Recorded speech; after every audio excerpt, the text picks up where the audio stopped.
त्या इतर पक्षांना संपवण्याचा असल्यामुळे ते वेगवेगळे तंत्र वापरतात आहेत अशी परिस्थिती आहे.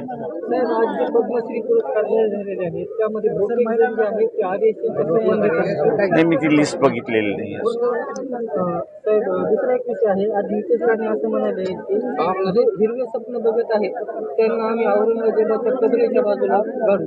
कसं पाहता येईल? शेती ही हिरवीच आहे,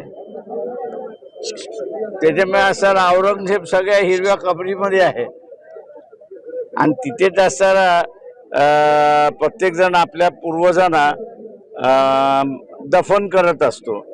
त्याच्यामुळे त्यांनी नवीन काही मांडलेलं नाही, ते हिरव्या कबरीच्या बाजूलाच दफन असतो नातेवाईकांचा. शरद पवार साहेब यांनी काल पाठीमध्ये अकोल्यामध्ये दिलाय, त्या संदर्भात काय सांगताल भाजपला? नेमकं शरद पवार साहेब कशाचं राजकारण करतात? पुरोगामी एकीकडे आणि एकीकडे भाजपसोबत चालतात. संदर्भात बघू काय आहे ते राजकारण त्याच्यामध्ये.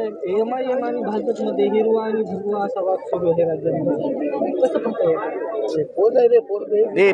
प्रश्न असा आहे की भारतीय जनता पक्षाचा अजेंडा नाही आणि भारतीय जनता पक्षाचा अजेंडा नसल्यामुळे ते धार्मिक अजेंडा आणण्याचा प्रयत्न करतायत आणि त्यांनी आता एमआयएम हे टार्गेट होत आहे. दुर्दैवाने मी असं म्हणेन की नगरपालिका महानगरपालिकेमध्ये 300-350च्या वरती मुस्लिम प्रतिनिधी असायचं, ते आता असताना प्रतिनिधी 124 वरती आलेला आहे. मुस्लिम समाजाचा लॉस आहे असं मी त्या ठिकाणी मानतो. गंगाखेड विधानसभेचं पाहिलं तर या ठिकाणचे जे आमदार आहेत त्यांच्या घरी नेऊन एबी फॉर्म द्यायचे काही या ठिकाणच्या पालकमंत्र्यावर आलेले आहे, अपक्ष आमदाराच्या घरी.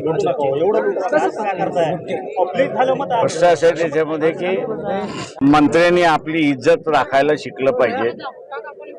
त्याला जर इज्जत राखता येत नसेल तर त्याला कोणी इज्जत देणार नाही.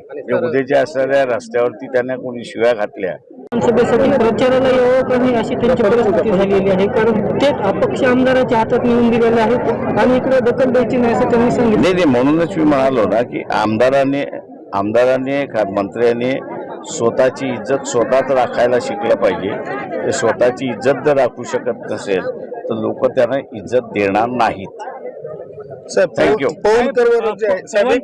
पवन कराड जो ओबीसीचा लढा लढत असताना तुम्ही त्यांना इथून उमेदवारी दिलेली आहे, तर कदाचित निवडून विजय झाल्याच्या नंतर तो विधानसभेचा उमेदवार म्हणून आपण जाहीर करणार आहात का? आपली वाटचाल वेळ 4 वर्ष आहेत त्याला. साहेब, पवन कराडला सध्या सोशल मीडियातून ट्रोल केलं जात आहे आणि त्याला असं आढळलं की तू परत कधीच उभा टाकला नाही. कसं बघतं ते असे एक वर्ग विरोधी आहे याची मला जाणीव आहे, त्याच्यामुळे तो ट्रोल करत राहणार, पण त्या ट्रोलिंगचा काही उपयोग होणार नाही. साहेब, एकंदरीत परभणी जिल्ह्यामध्ये पाहिलं 54 सीट आहे, आपले किती ठिकाणी उमेदवार उभे आहेत आणि त्यांची परिस्थिती कशी आहे?